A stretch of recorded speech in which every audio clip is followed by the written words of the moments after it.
Hello student, कैसे हैं आप सब। एक बार पुनः से कोचिंग क्लासेस पर स्वागत है। प्यारे बच्चों, 11th क्लास के फिजिक्स में चैप्टर सेकेंड चल रहा है, न्यू बैच स्टार्ट है। प्यारे बच्चों, इसके पहले जो भी वीडियो मैंने दिया है वो आपको एक प्लेलिस्ट में क्रम से मिल जाएगा, आपको चिंता करने की जरूरत नहीं है। बहुत सारे बच्चे नोट्स के लिए मैसेज किया करते हैं, तो प्यारे बच्चों आपको कॉन्टैक्ट करना है 9685299149। हाँ, इतना ध्यान रहे कि एक सब्जेक्ट का चार्ज रहता है 100 रुपये। आपको हैंड रिटन नोट्स दिया जाएगा, यदि लेना है तो कॉन्टैक्ट कर सकते हैं। चलिए कुछ आज बेसिक चीज चर्चा करेंगे। इसके पहले हमने अवकलन समाकलन के बहुत सारे वीडियोज दिए हैं प्यारे बच्चों, उम्मीद करता हूं उसे आप लोग देखे होंगे। और आज कुछ बेसिक ही चल रहा है, क्योंकि इसके बाद हम गति के नियम पढ़ेंगे। इसके पहले आज हमारा बेसिक है, उसे आप तैयार कर लें, क्योंकि जरूरी है प्यारे बच्चों जो हम करा रहे हैं पूरा बेसिक के साथ उसको समझना।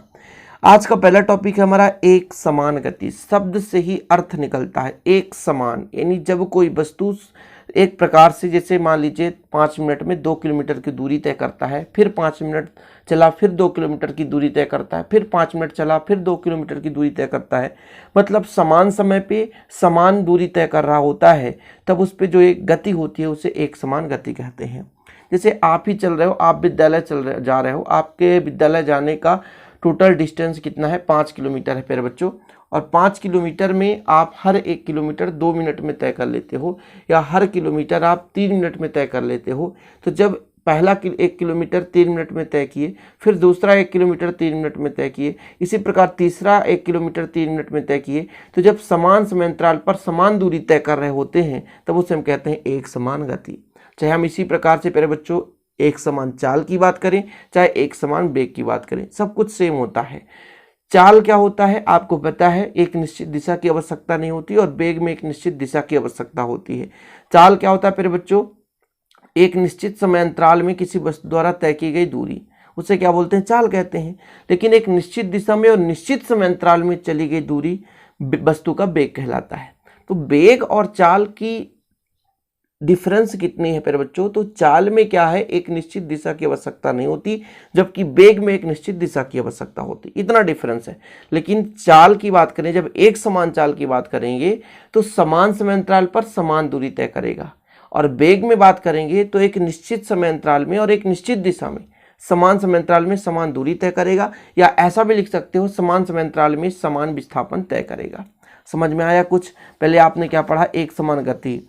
एक समान गति किसे कहते हैं प्यारे बच्चों, एक समान गति एक बार फिर से हम बात कर लेते हैं। जैसे मैं मान के चलता हूँ हमारा ये बिंदु ए है, बिंदु ए है, इसके बाद बिंदु बी है, इसके बाद सी है, इसके बाद डी है, इसके बाद आपका ई है। ये 5 बिंदु हैं। सब में डिस्टेंस कितना है, 1 किलोमीटर का। कितना है, 1 किलोमीटर का। कितना है, 1 किलोमीटर। सब में 1 किलोमीटर है प्यारे बच्चों, सब में 1 किलोमीटर है, सभी में कितना है, 1 किलोमीटर। अब ए से बी तक जाने में कितना मिनट समय लगता है, मान के चलते हैं यहाँ से यहाँ तक 5 मिनट। कितना मिनट, 5 मिनट।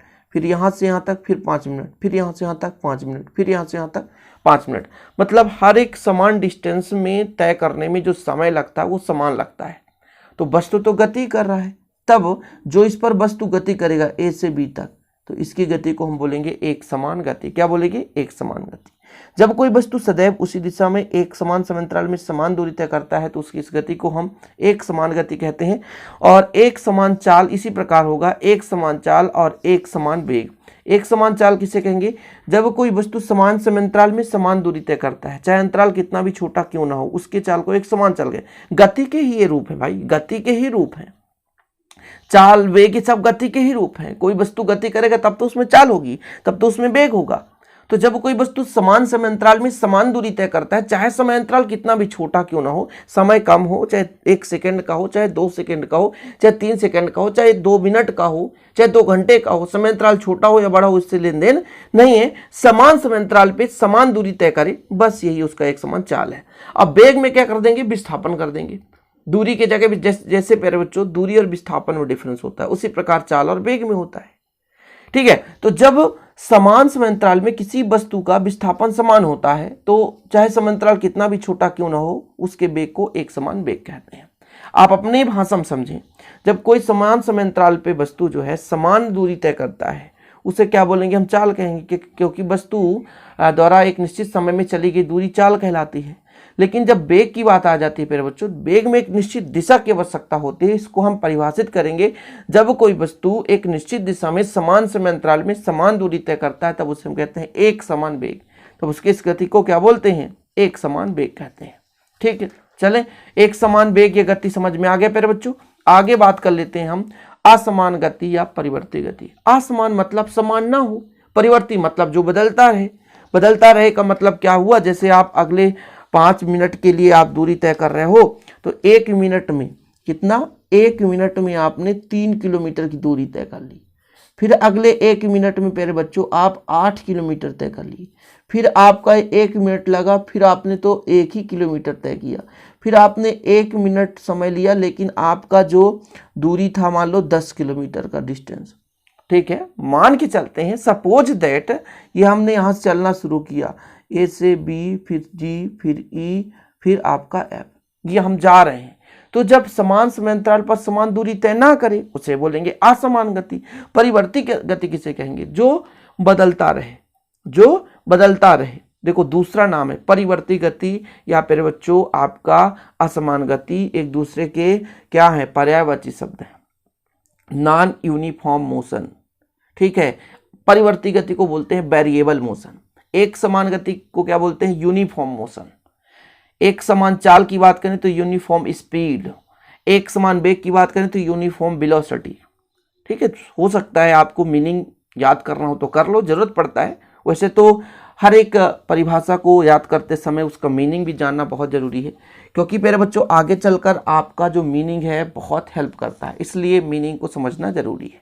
तो परिवर्ती गति या असमान गति आपको समझ में आ गया होगा, उम्मीद करता हूं। परिवर्ती गति का मतलब होता है समान समय अंतराल में समान दूरी तय ना करे, अर्थात असमान दूरी तय करे, उसके इस गति को हम परिवर्ती गति कहते हैं या असमान गति कहते हैं। ठीक है, आगे चलें प्यारे बच्चों। छोटे छोटे शब्द हैं जिनको समझना बहुत जरूरी है।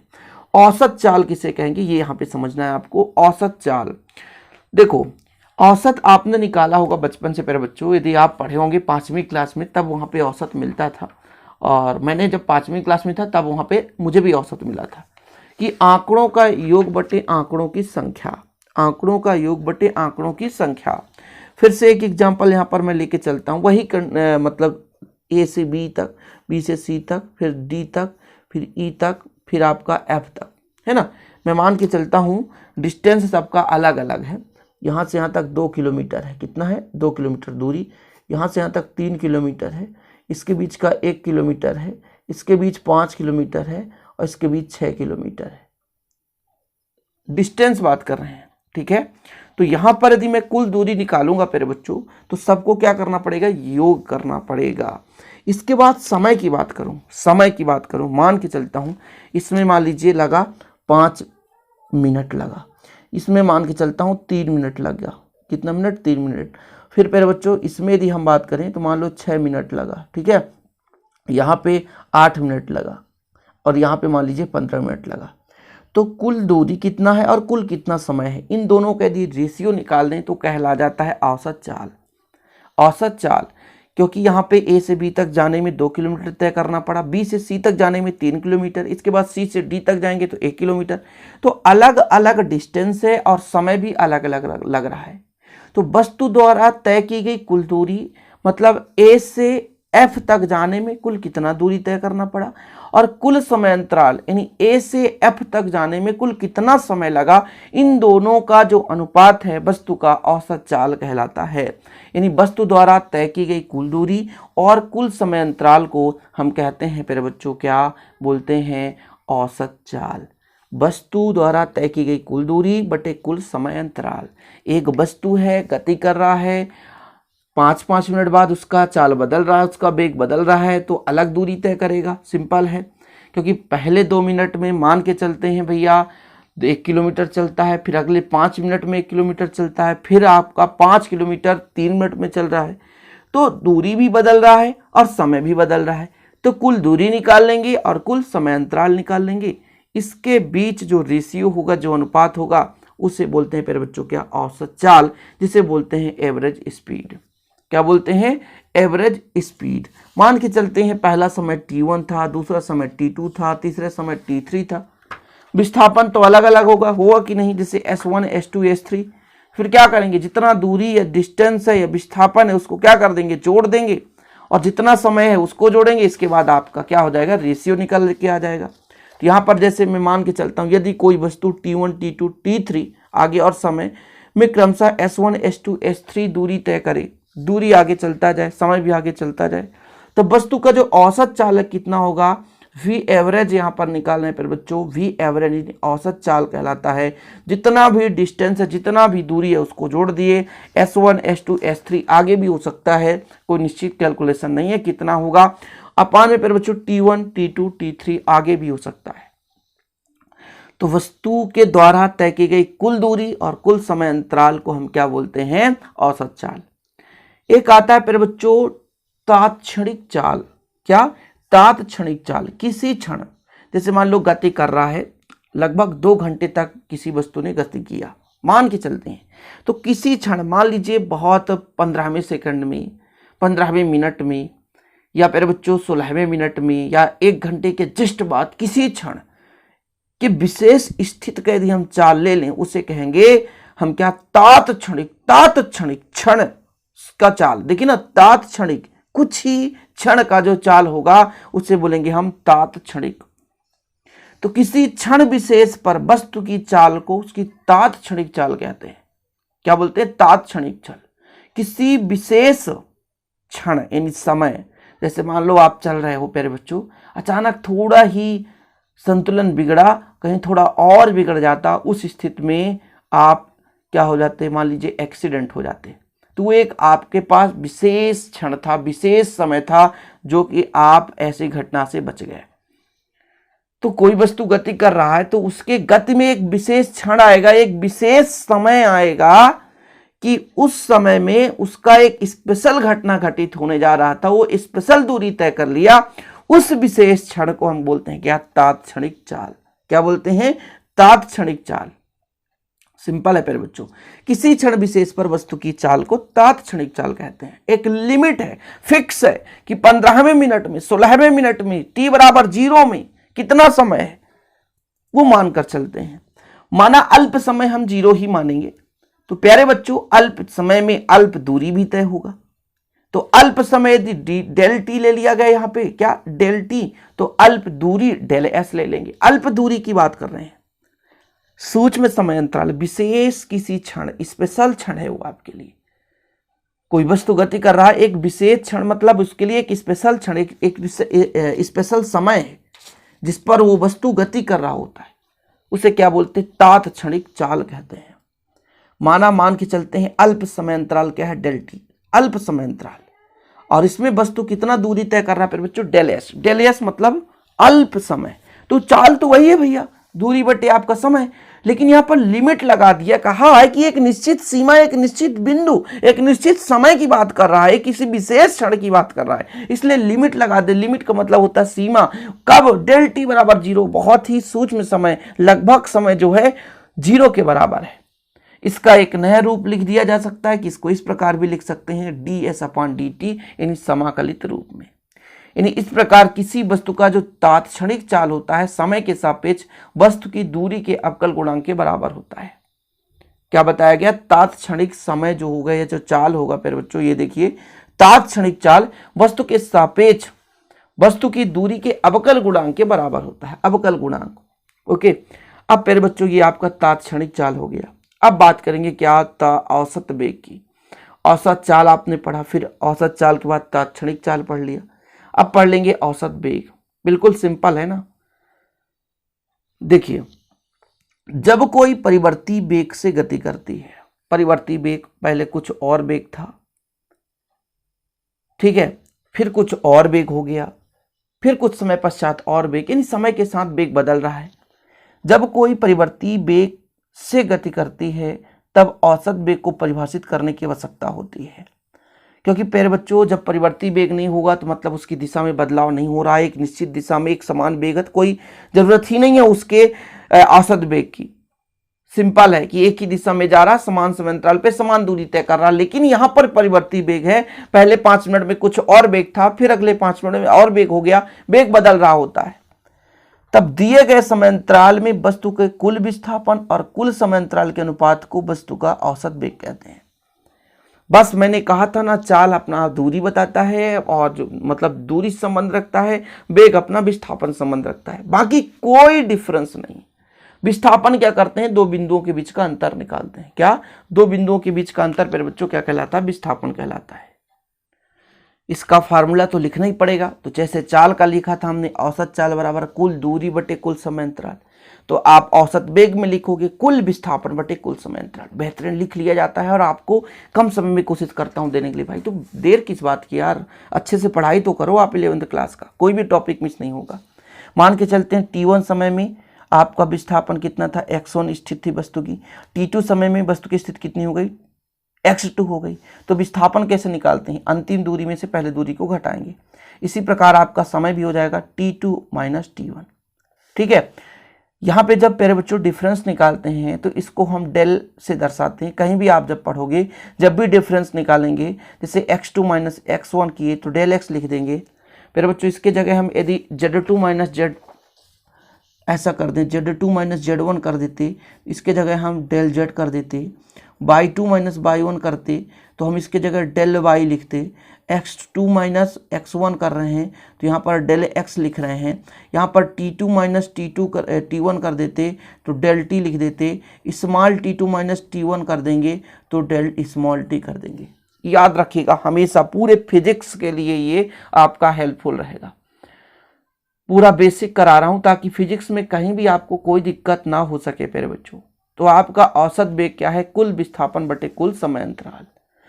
विस्थापन कैसे निकालते हैं, अंतिम दूरी में से प्रारंभिक दूरी को घटाते हैं। इसी प्रकार समय अंतराल में अंतिम समय में से प्रारंभिक समय को घटा दिए तो T2 माइनस T1 हो गया।